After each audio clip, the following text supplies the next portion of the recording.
ஹரே கிருஷ்ணா. பகவத் தரிசனத்திலிருந்து ஒரு கட்டுரை. நரகாசுரன் தமிழனா? வழங்கியவர் ஸ்ரீ கிரிதாரிதாஸ் பிரபு அவர்கள். பகவான் ஸ்ரீ கிருஷ்ணர் நரகாசுரனை கொன்ற நன்னாளை நாம் அனைவரும் தீபாவளியாக கொண்டாடுகிறோம். நரகாசுரன் நாட்டின் எந்த பகுதியை சார்ந்தவன்? அவன் ஒரு தமிழனா? சுருக்கமாக காண்போம். வருணனின் குடையையும் அதிதியின் குண்டலங்களையும் திருடிய நரகாசுரன் தேவர்களுக்கு தொல்லை கொடுத்தான். மேலும் பல்வேறு நாடுகளை சார்ந்த 16,100 இளவரசிகளை கடத்தி வைத்து துன்புறுத்தினான். எனவே கிருஷ்ணர் சத்யபாமாவுடன் சென்று போர் புரிந்து இறுதியில் தமது சுதர்சன சக்கரத்தின் மூலமாக அவனை கொன்றார். நரகாசுரனின் தலைநகரம் பிராக்ஜோதிஷபுரம் என்று சாஸ்திரங்கள் கூறுகின்றன. ஸ்ரீமத் பாகவதம் 10ஆம் காண்டம் 59வது அத்தியாயம் பதம் 2 மற்றும் 12ஆம் காண்டம் 12ஆம் அத்தியாயம் 39வது பதம். இவ்விடம் இன்றைய அஸ்ஸாம் மாநிலத்தில் உள்ள ஒரு பகுதியாகும். நரகாசுரனின் வரலாறு அஸ்ஸாம் மாநிலத்தில் குறிப்பாக பிரபலமான காமாக்கியா கோயிலை உள்ளடக்கிய காமரூபம் என்ற பகுதியில் மிகவும் முக்கியமானதாக கருதப்படுகிறது. காமாக்கியா தேவியை திருமணம் செய்து கொள்ள விரும்பி நரகாசுரன் செய்த விசித்திர செயல்கள் யாவும் அஸ்ஸாம் மாநிலத்தின் பாரம்பரிய வரலாற்றில் நன்கு அறியப்படும் கதைகளாகும். கௌஹாத்திக்கு தெற்கில் உள்ள ஒரு மலை நரகாசுரனின் பெயரில் அங்கே அமைந்துள்ளது. நரகாசுரனின் மகனான பகதத்தனை பிராக்ஜோதிஷபுரத்தின் மன்னனாக மகாபாரதத்தில் பல இடங்களில் காண்கிறோம்.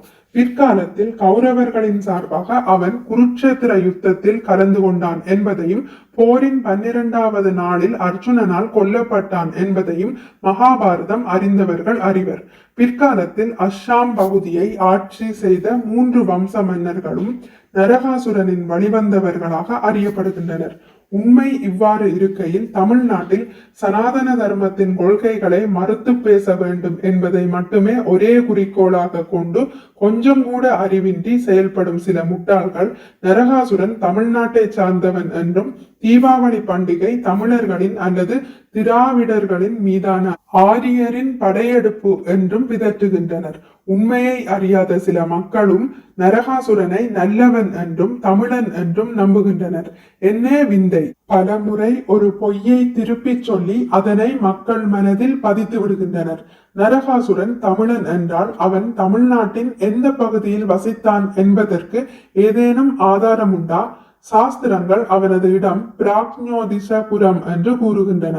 அஸ்ஸாம் பகுதியில் அந்த இடம் தொன்று தொட்டு நரகாசுரனின் இடமாக அறியப்பட்டு வருகிறது. அது போன்ற இடம் தமிழகத்தில் உண்டா என்றால் நிச்சயம் இல்லை.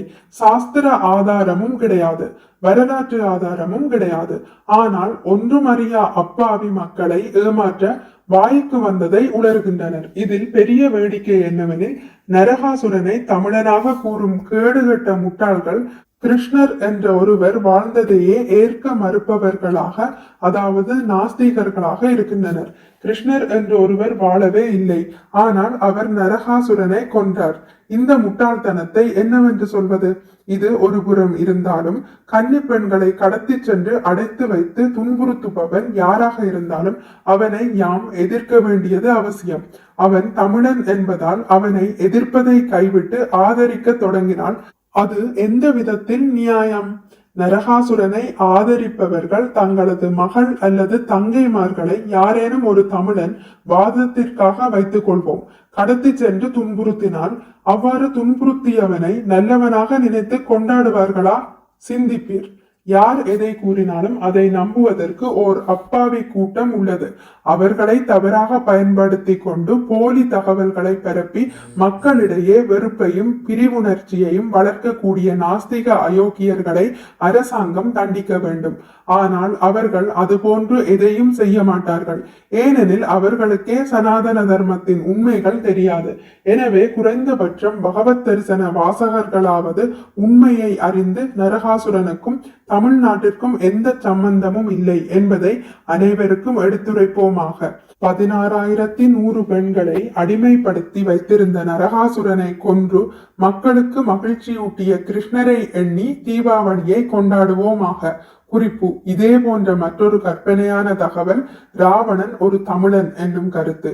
இது குறித்து நாம் ஏற்கனவே ஒரு பதிவு போட்டிருக்கின்றோம். மிக்க நன்றி. ஹரே கிருஷ்ணா.